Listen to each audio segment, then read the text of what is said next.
अगर अपने दिल की बात मुझसे कहो। मैं भी तुमसे बहुत प्यार करती हूँ और मैं तुमसे शादी करने के लिए तैयार हूँ। नुपुर को जिंदगी में पहली बार इतनी खुशी मिली थी और वो इस खुशी को गंवाना नहीं चाहता था, जिसके चलते वो शिवांगी के परिवार से बात करने जाता है। लेकिन उसके गरीब होने की वजह से शिवांगी के माता पिता उससे उसकी शादी करवाने के लिए मना कर देते हैं।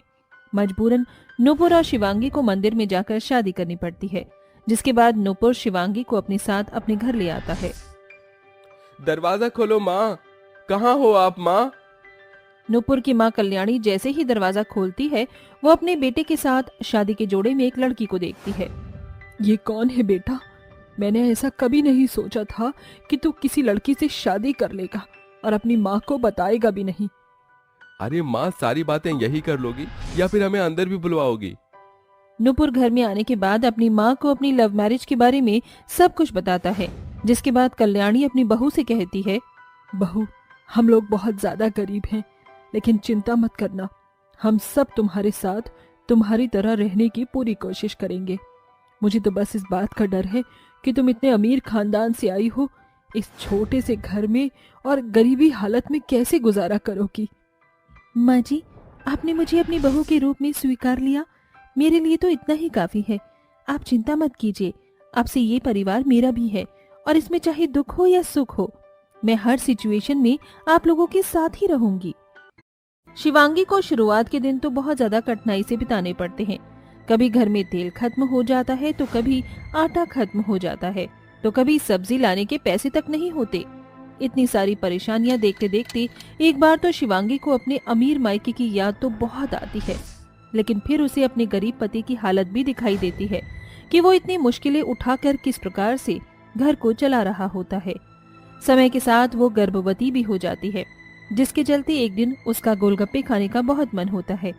सुनिए ना, मुझे गोलगप्पे खाने का बहुत मन कर रहा है, क्या आप मुझे गोलगप्पे खिला कर ले आओगे?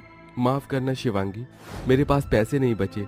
जो पैसे बचे थे उनसे मैं घर का राशन ले आया हूँ। मैं तुम्हारी कोई भी ख्वाहिश को पूरा नहीं कर पाता हूँ। मुझे बहुत अफसोस होता है। ये सुनने के बाद शिवांगी चुप रह जाती है, लेकिन नुपुर को अंदर ही अंदर बहुत रिग्रेट होने लगता है।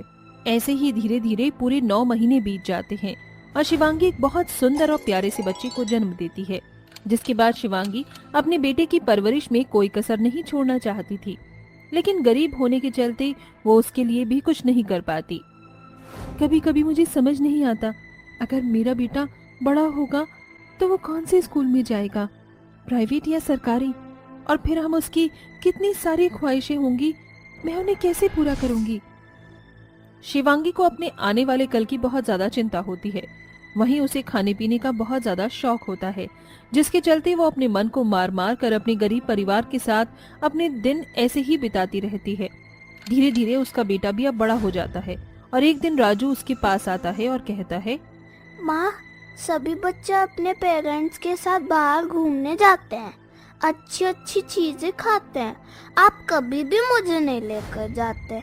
आज मेरा बर्गर खाने का बहुत मन कर रहा है, मैंने आज तक कभी भी बर्गर नहीं खाया, मुझे बर्गर खिलाकर लाओ ना माँ। शिवांगी के पास एक भी रुपया नहीं होता, जिसके चलते वो अपने बेटे की इच्छा को पूरा भी नहीं कर पाती। वो अपने बेटे के लिए घर में ही कुछ अच्छी चीज बनाने की कोशिश करती है, लेकिन घर के अंदर राशन भी पूरा नहीं होता। मैं कुछ अच्छा बनाने की कोशिश करूं तो घर में सामान भी पूरा नहीं होता है। भगवान, ये सब और कब तक चलता रहेगा। शिवांगी जैसे तैसे कुछ अच्छा बनाकर अपने बेटे को खिला देती है। इसी प्रकार धीरे धीरे अब उसका अच्छा खाना बनाने में हाथ साफ हो जाता है। एक दिन वो सब्जी मंडी से सब्जियां लेकर घर की तरफ लौट रही होती है, तभी उसे एक रेस्टोरेंट के बाहर एक पैम्फलेट लटका हुआ नजर आता है, जिसके ऊपर लिखा होता है कि वहाँ एक बावर्ची की जरूरत है। शिवांगी उसे देखकर रेस्टोरेंट के अंदर चली जाती है और रेस्टोरेंट के मालिक से कहती है, मैंने बाहर पैम्फलेट देखा था जिस पर लिखा था कि यहाँ बावर्ची की जरूरत है। मैं पढ़ी लिखी हूँ और मुझे अच्छा खाना बनाना भी आता है, ऊपर से मुझे अभी काम की जरूरत भी है। अगर आप चाहो तो मैं आपके रेस्टोरेंट के लिए खाना बना सकती हूँ। शेखर उसे देखकर सोच में पड़ जाता है, जिसके बाद वो अपने मन में सोचता है, लड़की तो बड़ी गरीब नजर आ रही है, पता नहीं इसको कुछ आता भी होगा। खैर, एक दिन के ट्रायल पर रख लेता हूँ। शाम को इसके एक दिन के पैसे दे दूंगा। इसी के चलते मुझे पता चल जाएगा कि ये कैसा खाना बनाती है। शेखर का रेस्टोरेंट कई समय से चल ही नहीं रहा था। उसके पास और कोई ऑप्शन भी नहीं था क्योंकि उसका बावर्ची गांव गया था। शेखर शिवांगी को एक दिन के लिए रख लेता है। उस दिन शिवांगी अपनी पूरी मेहनत के साथ रेस्टोरेंट के सभी कस्टमर्स के लिए उनकी पसंद का खाना बनाती है। उस दिन शेखर के रेस्टोरेंट में बहुत भीड़ आती है। शेखर को ये इत्तेफाक लगता है, लेकिन दरअसल शिवांगी के हाथों का बना हुआ खाना इतना स्वादिष्ट होता है कि वहाँ के लोग उसकी तारीफ करना शुरू कर देते हैं। शाम को शेखर शिवांगी को उसके पैसे दे देता है, जिसके बाद शिवांगी बहुत खुश होती है। अरे वाह, आज तो मेरे पास पैसे हैं। आज मैं अपने बेटे के लिए बाजार की चाउमीन और पिज्जा लेकर जाऊंगी। शिवांगी बाजार की चाउमीन और पिज्जा खरीदकर और साथ में सब्जियां लेकर घर पहुंच जाती है। पहली बार राजू बाहर का खाना खाकर बहुत खुश होता है। अगले दिन सुबह तक शिवांगी को बहुत तेज बुखार चढ़ जाता है, जिसके चलते वो रेस्टोरेंट पर जा नहीं पाती।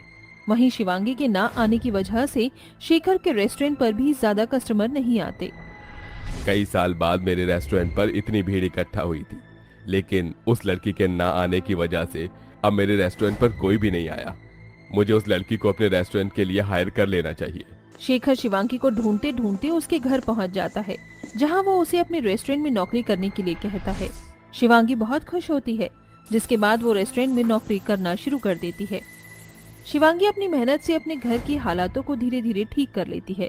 एक एक करके उनकी सारी परेशानियां खत्म हो जाती हैं और अब शिवांगी अच्छा खासा पैसा कमाने लगती है, जिसके बाद शिवांगी खुद के लिए एक रेस्टोरेंट खुलवाती है। आखिरकार मेरा सपना पूरा हो ही गया। ये सब आप सभी की वजह से हुआ है। अरे नहीं शिवांगी, बल्कि हमें तुम्हारा शुक्रिया अदा करना चाहिए। तुम्हारी मेहनत और लगन की वजह से आज हम अपनी सभी परेशानियों से बाहर आ गए। आज मेरे इस रेस्टोरेंट का उद्घाटन है। आइए माँ जी, मैं चाहती हूँ कि आप इसका रिबन कट करें। शिवांगी के कहने पर कल्याणी रेस्टोरेंट का रिबन कट कर देती है, जिसके बाद शिवांगी अब खुद का रेस्टोरेंट चलाती है और खूब पैसे कमाने लगती है।